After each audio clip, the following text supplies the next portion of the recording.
30 Ocak 2014 günü Diyarbakır'ın Lice ilçesinde partimizin seçim çalışmaları sırasında meydana gelen menfur olay hepinizin malumudur. Yerel seçim yaklaşmasıyla her parti gibi esnaf ziyareti çalışmalarını yapan parti yönetici ve üyelerimiz Lice'de PKK ve BDP'nin eli kanlı eşkıyaları tarafından sopa, bıçak, molotof gibi silahlarla hain bir şekilde saldırıya uğramıştır. Bölgenin tümünde halkın teveccühünü, duruşu ve çalışmalarıyla kazanmış olan Hüdapar'a yapılan bu çirkin saldırı PKK ve BDP zihniyetinin Hüdapar'dan ve onun zafere giden yürüyüşünden ne kadar korktuğunu da açıkça göstermektedir. Çünkü bu zihniyetin yıllarca halkı korkutarak aldığı oylarını halktan gönül rızası ile alan Hüdapar'a kaptırma endişesi had safhaya ulaşmıştır.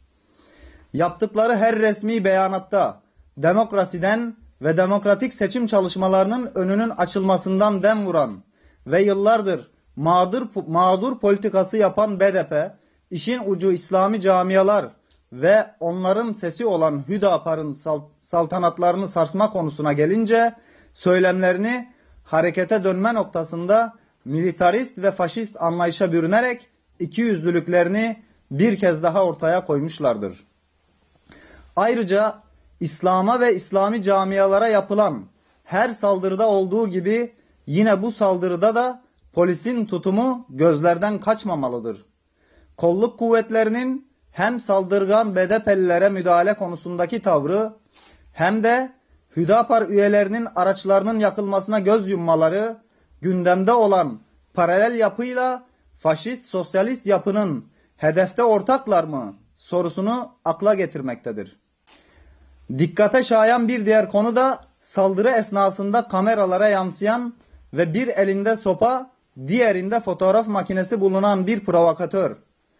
Hüdapar heyetine ve görüntü almaya çalışan basın mensuplarına saldıran eylemcinin olay yerine gelen polisleri görünce elinde fotoğraf makinesi olan bir basın mensubuna dönüşmesi hain saldırı iddiasını ispatlamaktadır.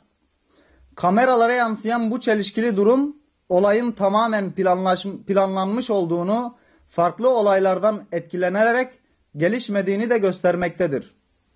Fakat şunun da bilinmesi gerekir ki kim, hangi örgüt, hangi parti, hangi oluşum, hangi derin yapı olursa olsun İslam'a ve Müslümanlara savaş açanlar, İslami camiaların gelişimini sinsi planlar ve provokatif eylemlerle durdurmaya çalışanlar, halkın desteğini alan oluşumları halkın gözünde küçük düşürmeye çalışanlar kaybetmişlerdir.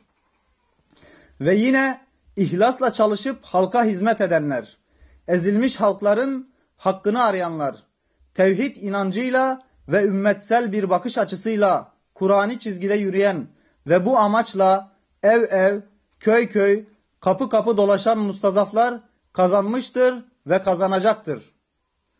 Yapılan bu saldırı ilk olmadığı gibi son da olmayacaktır.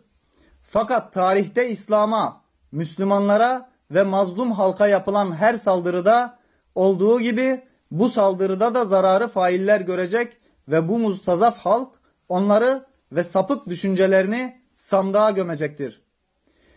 Bu meyanda Hüdapar Hatay İl Başkanlığı olarak halkımıza, partimize ve camiamıza yapılan bu hain saldırıyı kınıyor ve başta Lice halkımız olmak üzere olayda yaralanan ve mağdur edilen üye ve gönüldaşlarımıza geçmiş olsun dileklerimizi sunuyoruz. Başımıza gelen diğer saldırılarda olduğundan farklı olarak bu olayın bilinen faillerinin bir an önce yakalanıp kamuoyu vicdanına mahkum olmasını temenni ediyoruz.